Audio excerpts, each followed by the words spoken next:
Hello, everyone. Welcome to business writing, also known as business communication. And I hope everyone is doing well as we navigate the start of our semester and certainly navigate through the semester. Let's get started.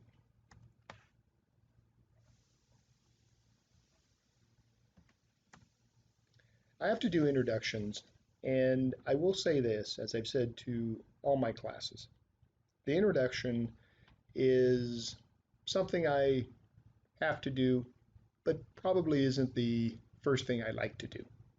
And what I mean by that, when you look at what's on screen, you'll see every bullet point, with the exception of the last bullet point, is what I do.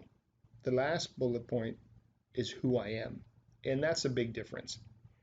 As we navigate through this semester, we will talk at length what the last bullet point means and how it relates to proper, adequate, effective business communication.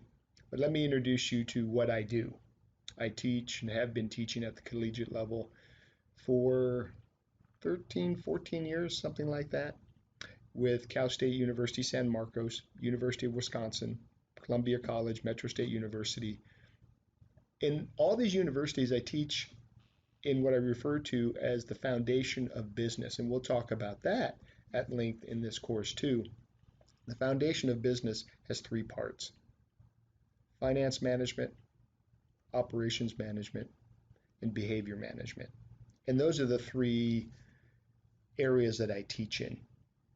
I've been in industry for 20 some years, now as an industry consultant, where I strategic plan, help organizations to put together a formidable strategic plan.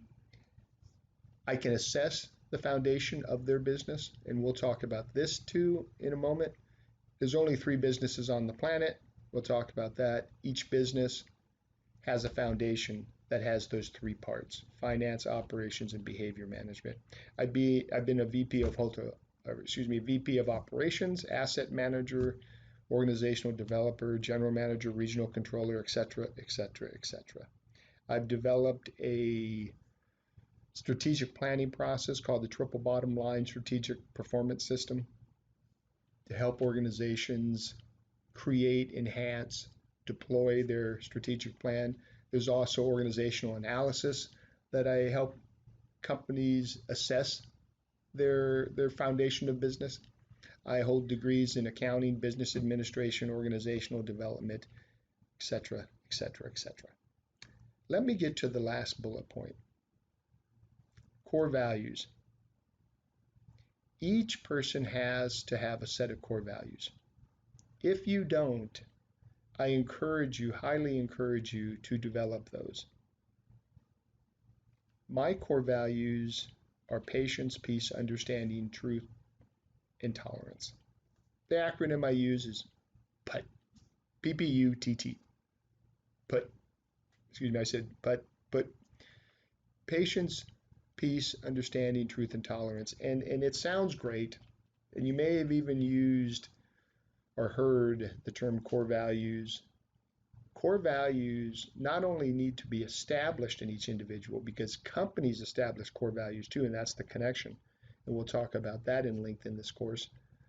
Core values are to be used once you determine what yours are. They need to be used during times of stress. I'm very patient. I'm very peaceful. I'm very understanding, very truthful, and very tolerant when things are going my way, when I'm having a good day. But when things aren't going my way, when my day is going badly, it's then you will determine an individual's character. That character is linked to their core values. It doesn't mean they're perfect. It doesn't mean they're not going to make mistakes. What it means is during those stressful times, an individual needs to use, deploy, exercise those core values. And I'll give you an example, and I will give many examples in this class via storytelling. I'm standing in line at a Starbucks because I'm addicted to coffee, my morning coffee. I usually have a cup and a half a day. And I don't drink it for the taste. I drink it for the effect. Coffee is a drug, and I'm addicted to it, happy to say. And I want my $2 cup of coffee in the morning. And keep in mind, people in the morning are waiting in line, and they have to get to the office, and they haven't had their coffee yet. So they're kind of on edge. And as I'm waiting in line, a very sweet elderly woman was ahead of me. And it seemed she had never been at a Starbucks before. So she's methodically looking at the menu, which I could imagine if I've never been into a Starbucks and all I wanted was a cup of coffee, what does all the menu items mean to me? So what she did was she methodically looked at the menu. The barista was fantastic, helped her understand what they were and decide on a choice. And once that was complete, she pulls out her checkbook and she writes again methodically a check for the amount. And as you should when you have a check and a check register, which tells you what check did you write, hardly any of us do this anymore. But back in the day, this is how it was done. When you wrote a check, you wrote that information on the check and the amount in your check register or check ledger, so you wouldn't forget that you wrote that check, and you would also take the amount of the check and deduct it from the balance you started with. I venture to say nobody in this class has done that. And for one strong reason. We have a debit card now. We do much of our purchasing online. Even in a Starbucks, we just swipe our card through and we'll look at the balance later. But back in her day, the elderly woman's day, that's how you did it. So now keep in mind, we're standing in line for our morning coffee. We're addicted to coffee. She's not been at a Starbucks. She's methodically looking through the menu. She writes her check methodically. Now I am on edge. But I knew this. My core values are patience, peace, understanding, truth, and tolerance. Now also understand this. I'm annoyed, but I'm not threatened. There will be many things that annoy us. Traffic, waiting in line, whatever it might be, many things annoy us. And what I discovered was there's a difference between being annoyed and being threatened. When we're annoyed, we calm ourselves. When we're threatened, we defend ourselves. Sadly, what I've discovered is most people take an annoyance as if it's a threat, and their actions are contrary to their core values, which only creates another stress. So as I'm standing in line, I'm realizing this is just an annoyance. I get annoyed a lot, so be it. Just be patient, Bernie. Just breathe, calm down, you're fine. And that's how core values are to be used in times of stress. Though the example I gave is minuscule in some of the stresses we will face on a day-to-day, week-to-week, month-to-month, year-to-year level. Many stresses are far, far greater, and ramifications of those stresses are far deeper. But it doesn't change how our core values are to be used under times of stress. So what I will encourage you to do is to develop your own core values. And then you exercise those in times of stress. Core values are found from many different places. Certainly people who raised us. Mom, dad, aunt, uncle, grandmother, grandfather, pack of wolves, wherever, whomever, we do derive a set of core values, such as honesty, integrity, patience, etc., etc. You can also generate core values from music and poetry, friends you admire. It goes on and on, books. The goal is to establish your core values because, again, that represents who you are and how you will act under times of stress. And we'll talk about this further as we continue in the class. I refer to, again, the foundation of business as three parts, the three-legged stool foundation of business. And as I mentioned, there's three business types: service, retail, and manufacturing. There is no more. Only three. Yes, without doubt, those three business types can be very complicated. But there's only three businesses on the planet: service, retail, and manufacturing. The foundation within each of those businesses, and imagine a foundation like your house.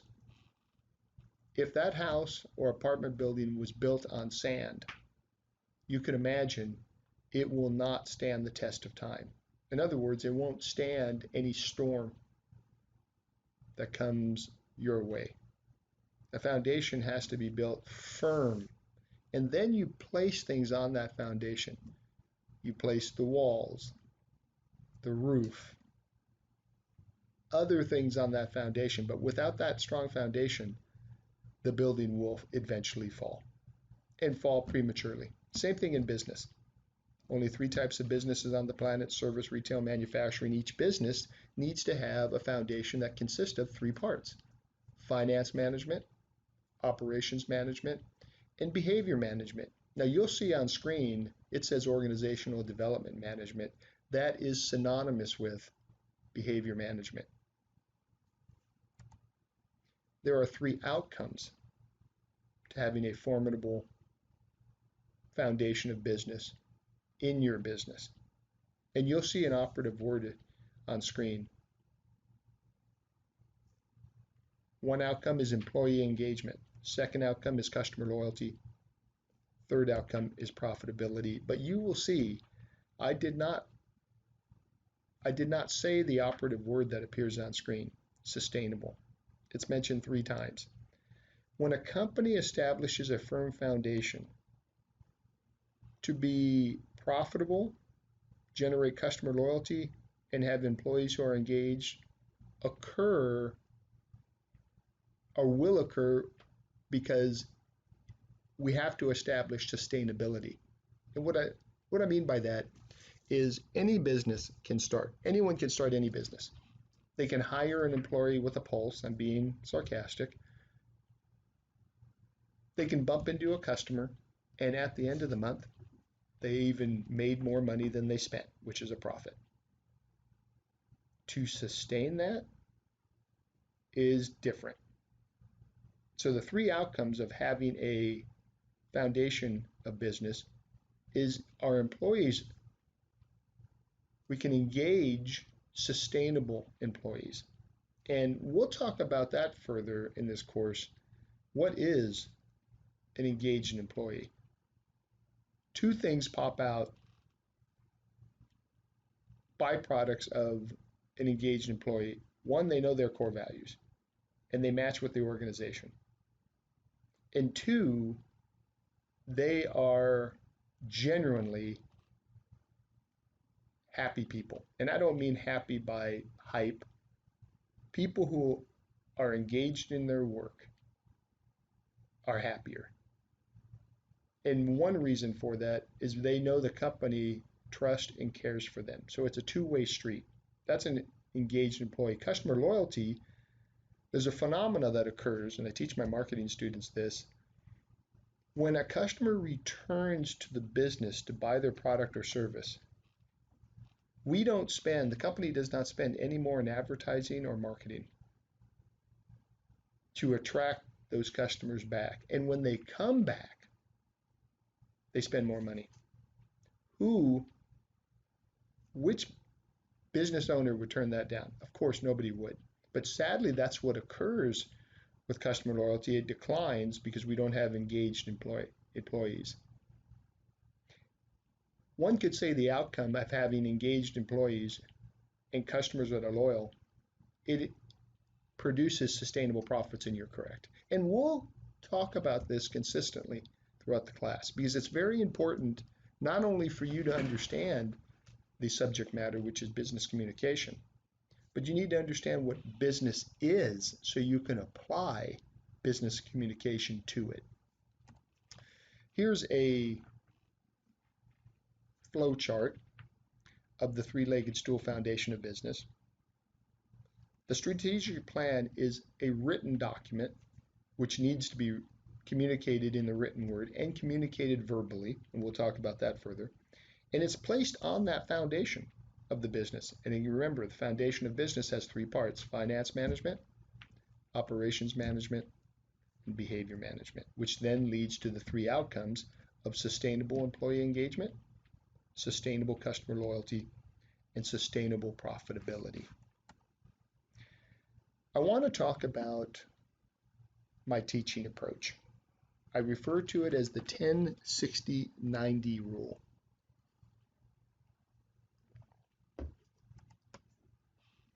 As an instructor, as a professor, as the teacher, when I tell students something, they achieve 10% retention, and this is based on research. They retain 10% of that information. When I illustrate to the student through storytelling, examples, the student gains 60% retention. So when I tell the student something, 10% retention. When I illustrate or show them, 60% retention. And here is some, one might even say, shocking news. The best I can do for you is a D-level grade. And you may be thinking, what? A D-level grade will not allow me to graduate with a degree from university. And you're correct, it won't. And a D level in your work will get you fired, as it should, all of us. So what am I trying to tell you? If the best I can do for you is a D, I can only take you to the D. The students must go further. I can only take you so far. I can't do it all for you. This is what happens when the students show me their work. The students gain a 90% retention. This 10-60-90 rule applies to every walk of our life. Certainly in the halls of academia, the 10-60-90 rule works. With my clients, it's the same approach. I will say my clients are a bit surprised when I tell them the best I can do, because they think I'm going to do everything. I said, no, I can't do everything because I'm not an employee here. And if I were an employee here and I did everything, then what would you need everyone else for? And if I did do everything, I would be burnt out and the business suffers. The foundation of the business weakens. So you can see how this goes. So throughout this course, I'll apply the 10-60-90 rule. I'll tell you things, show you things, and then you'll complete the work. Let's talk about active thinking. Active thinking is also referred to as critical thinking. They're both synonymous. Students will demonstrate an ability to think critically. Keep in mind, this is business communication. Students will move from a standard passive thinker to an engaged active thinker. So you're thinking, well, wait a minute, what's a passive thinker? Passive doesn't seem like a real positive word. Active, okay, the teacher just said that active means critical thinker. So what is the difference between the two? And let's talk about that. A passive thinker typically shows these 4 bullet points. The passive thinker will receive ideas and information from someone else. They hardly ever generate ideas themselves. They're not very reflective on those ideas, and they have a tendency to jump to conclusions. They also make snap decisions irrespective of the outcome.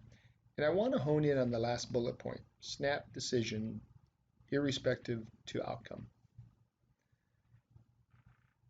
You never want to create a stress as you're trying to eliminate a stress. And as a sidebar, that's where your core values come in. When you deploy your core values under stress, You're eliminating a potential stress as you're trying to eliminate a stress. Passive thinkers do not do that. They make decisions irrespective of the outcome, hence creating another stress. Passive thinkers, or excuse me, active thinkers, demonstrate these 5 bullet points. They're very persistent. They are like a hound dog. They will not give up until they find the source. They give careful consideration to what they're doing, processes, thinking. They think things through. They raise questions, and they find relevant information. And I want to hone in on the last 2 bullet points. And the last one first. Find relative information. Sadly, what happens with communication, we become annoyed, irritable. And remember, when we're annoyed, we need to calm ourselves, use your core values under times of stress. When you're threatened, you defend yourself. Certainly, this isn't a threat, it's an annoyance. And when we're annoyed, we want to lash out.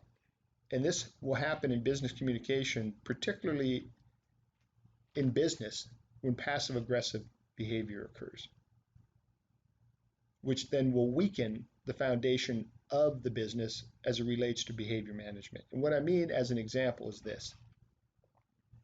We will find information to support our annoyance, but it's not relevant information. And we don't even know if it's credible information. We just found something out there to grind our axe.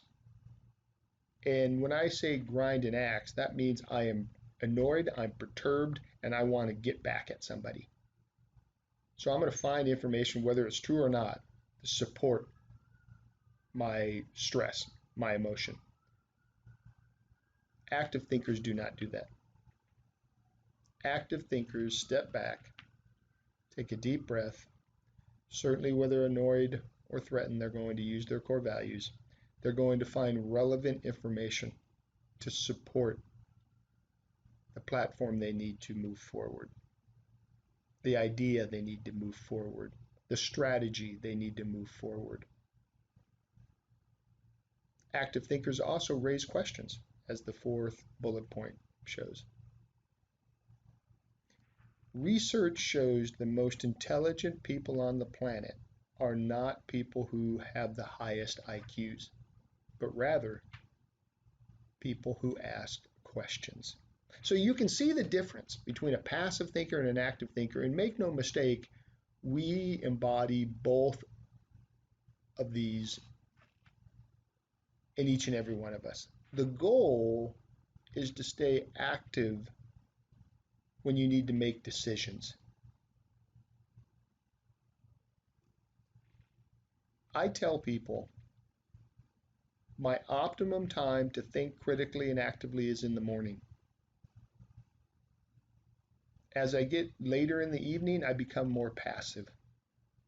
I discovered that in my first year of college, when most of my friends, if not all of them, could study all night and they would do well. So I just assumed that's what you do in college. So I did it. And it didn't work out very well for me. Not at all.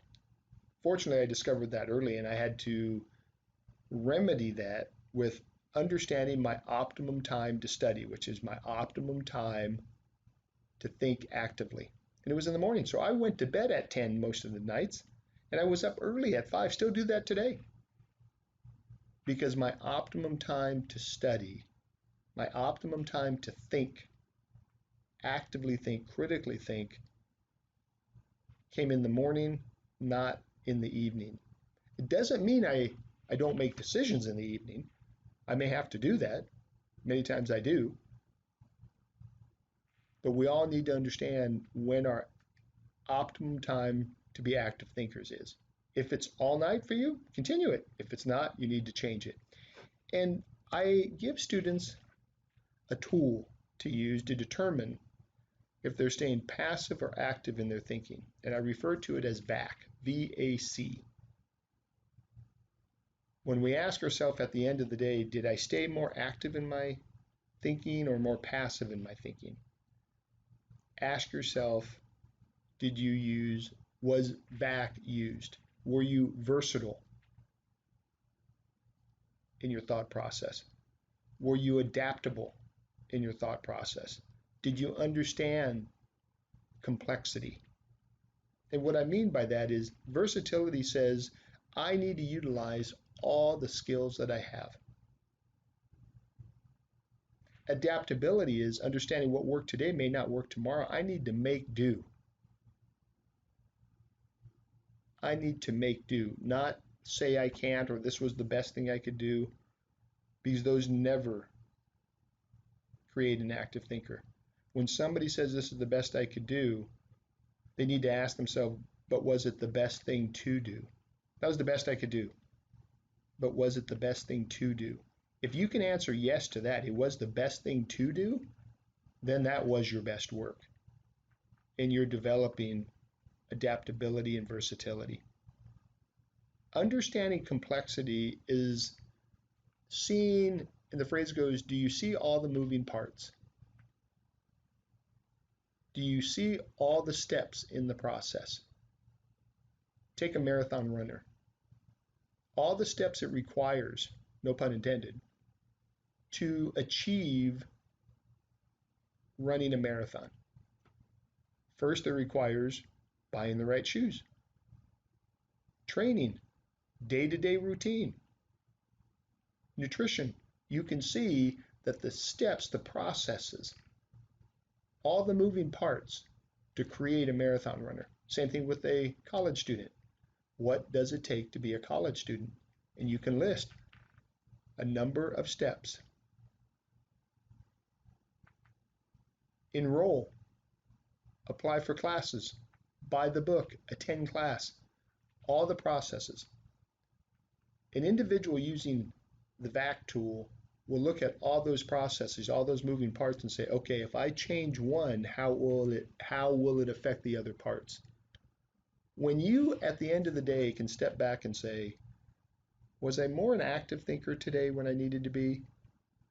And you can prove that by asking, did I use versatility?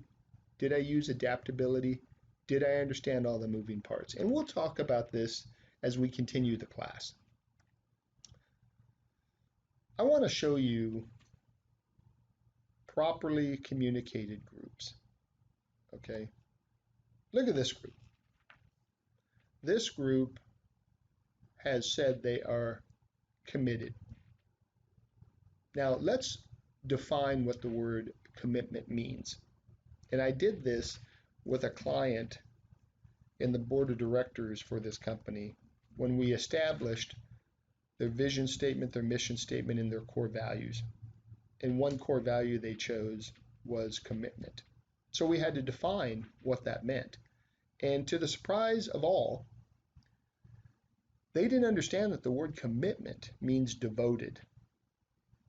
And then if you drill down to the meaning of devoted, it means to die for a cause.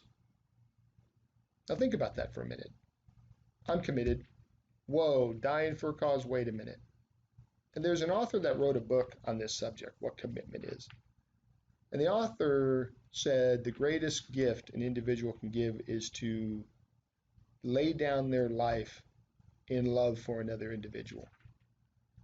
But the author was also talking about putting others first. I don't necessarily need to give up my life, but I do need to put others first, which means we can't be selfish when it comes to the business model, can't be selfish when it comes to our own personal life.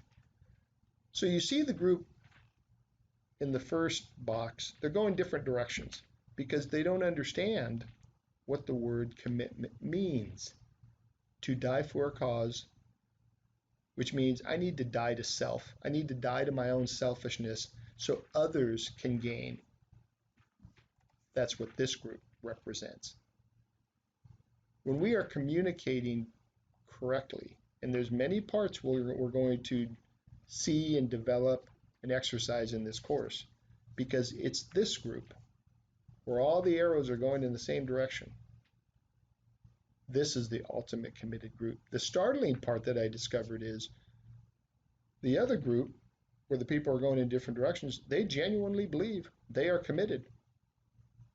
But the amount of resources that are used, whether that be finance, operational, and even behavioral, those resources can exhaust the organization, but they believe they're committed. The other group arrows all the people going in the same direction. That foundation of their business is so strong that they can weather any storm. And we'll talk about this again as it relates to business communication. I want to get into the chapter learning objective questions. And I'm going to tell you why this is an essential part of the class.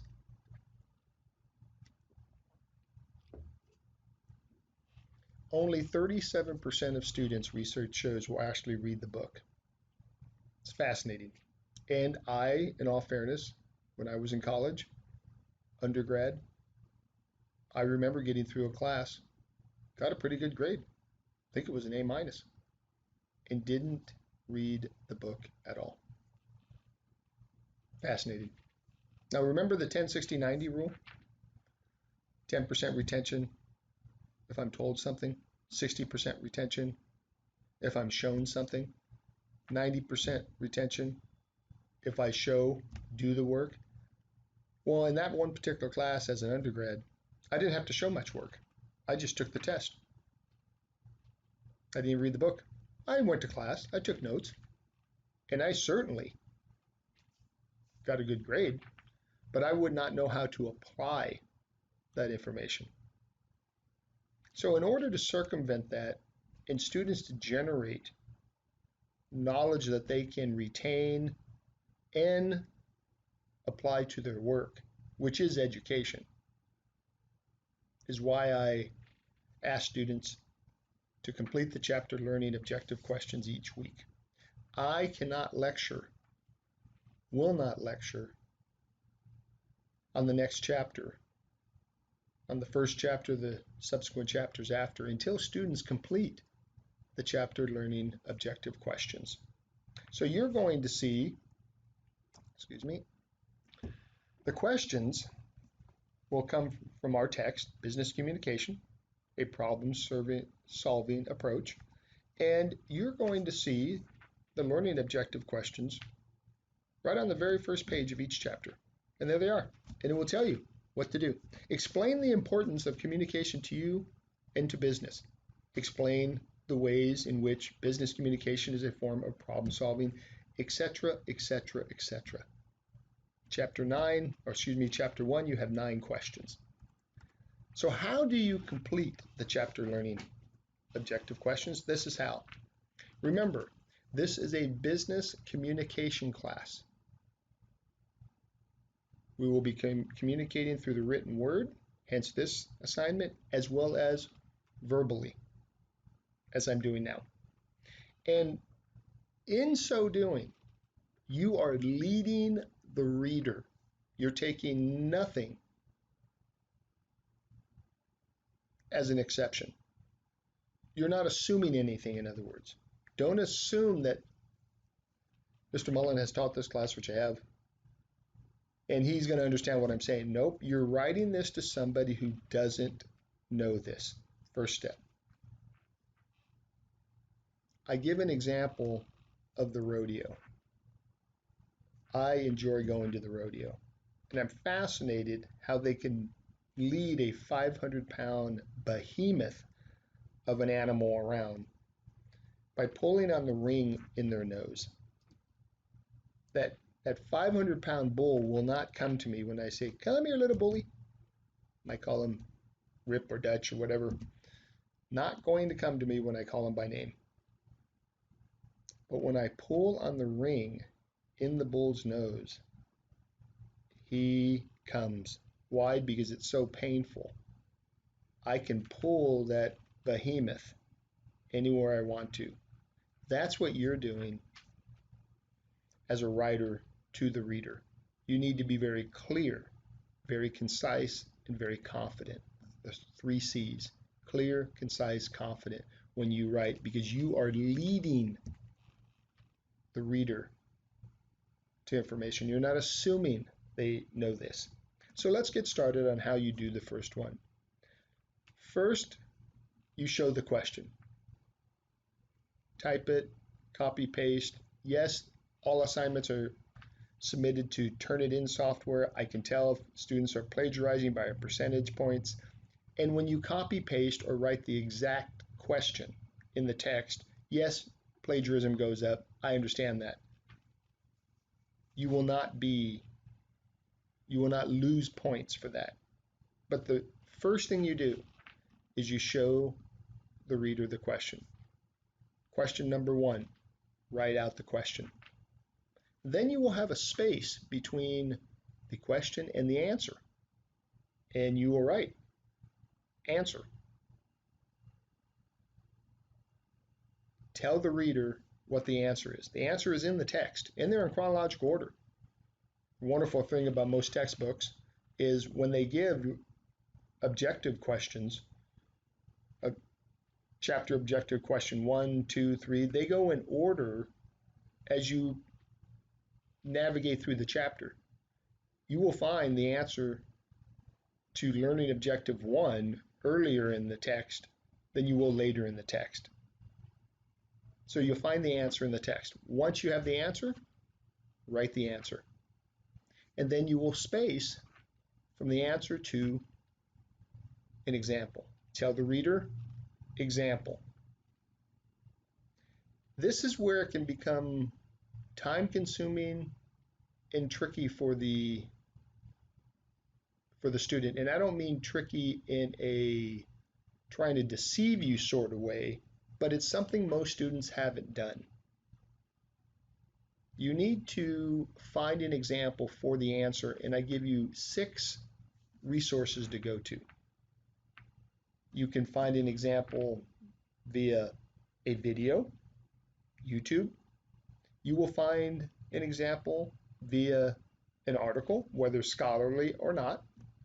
The textbook has examples as well. Some of you will have work experience that applies, and some of you can write a story, fiction. I am not very good at that. I can write very well business reports, but to write a word picture, I don't do that as well. I'm not a good fiction writer. Some of you are, so you can choose that. Or you could choose any number of the examples that I give in lecture. What is necessary after you write your example, you need to put in parentheses after the example which source you chose. So for instance, if you chose a video through YouTube, you would put the link in parentheses. Now this is key when it comes to a video. You need to tell the reader where in the video the example will start and end. Where the example starts and ends. If you put a 10-minute video, I can tell you, we are not going to watch it all. If you put an hour video, we're not going to watch it all. If you put a 2-minute video, you need to tell the reader where the example starts. For instance, you apply a 15-minute video. Tell the reader in parentheses, video starts 3 minutes, 10 seconds and ends at 4 minutes. Tell the reader. Remember, this is a business communication class. If any of these necessities to complete your chapter learning objective questions are missing, you will lose points. Citation, when it comes to an article, same way. Provide the link and tell the reader where it starts and where it ends. What page it starts, what paragraph it starts, what sentence it starts, to where it ends. Work experience, obviously, write work experience. In the textbook, most of the errors occur when a student will use an example in the textbook, but they fail to cite the page. They just write text. So make sure you write the page. Fiction, again, fiction in parentheses. Lecture, you will tell or write in the parentheses which lecture you're referring to. You do not need a bibliography. So it's pseudo APA, meaning that you will write your source for your examples in parentheses, but you don't need a bibliography. So that said, you now have completed 3 of the 4 bullet points. Show the question, space. Show the answer, space. Provide an example, space. And the last thing you'll do is rank each question. So you would tell the reader, rank. And you will rank each question with your level of understanding, 1 to 5, 5 being best. If you completely understand the question, just put a 5. If you don't, put a 1. This is where chapter learning objective questions are imperative to finish before I can lecture, because I will look at all the questions, grade all the questions, all the chapter learning objective assignments, and I will hone my lesson plan based on 1, 2, 3s. Some 4s hardly ever address a 5, just because students understand that. These chapter learning objective questions will be due each Tuesday at midnight. Each Tuesday at midnight. I also want to address in the syllabus, if there is a date contrary to what I'm telling you in lecture, the lecture supersedes the syllabus due dates. And the primary reason for that is I can and will change due dates as we navigate through this course, through this semester. So the most important due date that you want to go by is what's shown in Cougar courses, what's due, because that will reflect exactly what I mentioned in our lecture. Hence, chapter learning objective questions are due Tuesdays at midnight. Every week, every Tuesday, you're going to have these due. I think we have 15 chapters or more to get through, or something like that, 12 to 15. Also, keep this tickling your ear. Each lecture after this, I should say most lectures after this, may come with an additional assignment. So you will always have chapter learning objective questions to complete each week, due by midnight on Tuesdays. And you may have an assignment. So it is critical that you open up this lecture and listen to it as soon as possible. New lectures will be due by Thursday, no later than Thursday, could be as early as Wednesday. So it will give you enough time to complete the assignments. This is the text you need. There's the chapter learning objective questions. The process of how the chapter learning objective questions are as shown. If you have any questions, please reach out to me. You can reach out to me a number of ways. Email, phone call, text message. If you text, please state your name and which class, because I have other classes and I may not know what you're referring to. I even tease people and say, you can put a message on the leg of a pigeon and send it to me. You can communicate to me however you want. I will respond within 24 hours or less. Typically, it's much less. If you text me, you get a response quicker. Now, let me say something about grace. I admire what you're trying to accomplish. You are trying to navigate a college career that will require a lot of your time and energy, resources, and it's not for the faint of heart. I've done what you've done. I know you are busy, and you're busier than me. like I said, I've done what you've done. And that said, I extend grace on assignments. And what I mean by that is, let me give you an example. I worked for a company that was having a very difficult time generating revenue.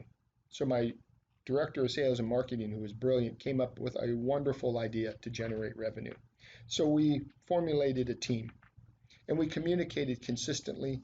We planned properly. The execution was less than desirable. The owner of the company was coming to visit because we told him weeks prior, we have a new revenue stream which we're going to launch, and this means you're going to save hundreds of thousands of dollars each month, because he was putting hundreds of thousands of dollars into the bank account for the company because we couldn't cash flow. What that means is we didn't have enough money to pay our bills, but we had an idea to change that.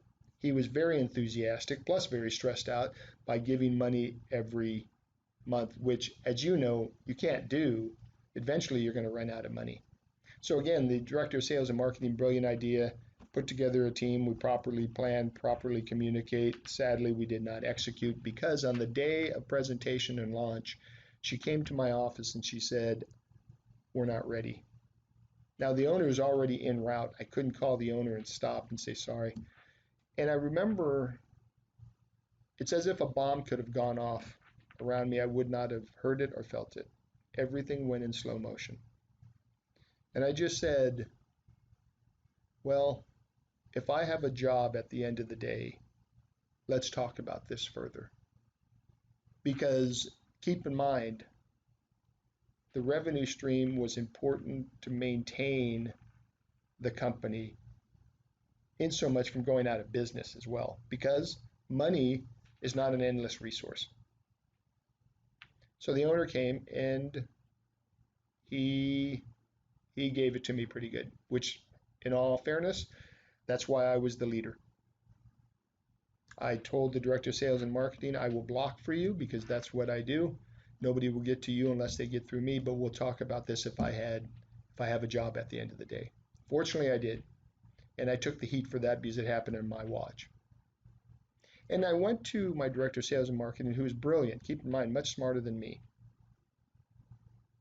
And I said, the problem with this is you came to me at the last minute and there was nothing I could do. We're fortunate. I'm fortunate to still have a job. And let's replan, recommunicate, and relaunch. I shouldn't even say relaunch because we never launched in the first place. And what I discovered was if she would have given me enough time, we would have had a strategy. And she learned to do that. I call that extending grace. Tell me what the issues are, I will extend you grace. I used to tell that to my children when they're growing up, particularly teenagers. I always said, you better beat bad news home. You better beat bad news home because I can help you if you tell me what happened. Now, granted, I don't enable my children. If they did something wrong, I don't support it. But the fact of the matter is, whatever they got into, you need to tell me, not at the last minute, because then I may not have any options. My children may not have any options. My employees may not have any options. That's why I extend grace to students. You know the deadline is Tuesdays at midnight. If you know 6 o'clock that day, the next day, hour before, that you will not be able to get this done because these will take some time.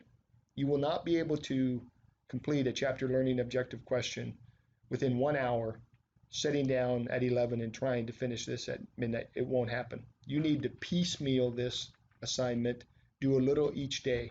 If you do all of it one day, these have been known to take anywhere from 2 to 4 hours. My accounting classes, they have approximately 15 questions per each chapter. My marketing classes, they have 5. Here we have 9 to start off with. So you know it's going to take time. So plan accordingly. If for some reason you know you cannot get this done and you have plenty of time to notify me, that's what you will do. You will send me a text. Make sure your name in class is on it. Send me an email. Give me a phone call. Message on the leg of a pigeon, doesn't matter. As long as I get it, you do not need to provide an explanation. All you need to say is, Mr. Mullen, I need an extension on chapter learning objective question, chapter whatever it might be, and I will turn this in at Wednesday at midnight, Thursday at 10 p.m., Friday at 9 a.m. Once you do that, you reset the clock because you've given me plenty of notice. If you notify me too late, 10 minutes before, a half hour before, 45 minutes before, I can't do anything. The other thing students are not accustomed to is I treat you like adults. You do not need to give me an explanation. I think we've conditioned students to give explanations that may not be true. More grandmothers die around spring break than any other time during the year. My grandmother died 4 times. I'm being facetious, but you understand what I'm saying. Doesn't matter if you need to fabricate a story or tell me the truth. I don't need an explanation. I trust you. You're adults. You know your schedule better than mine. That's why I also don't tell you when it's due if you miss the due date. You need to tell me because I don't know your schedule. That said, I extend grace. If you need an extensions, please notify me with plenty of time. Okay, that said, I think we've got a good kickoff. I look forward to this class. It's going to be insightful, fun, etc., etc. You have a great week.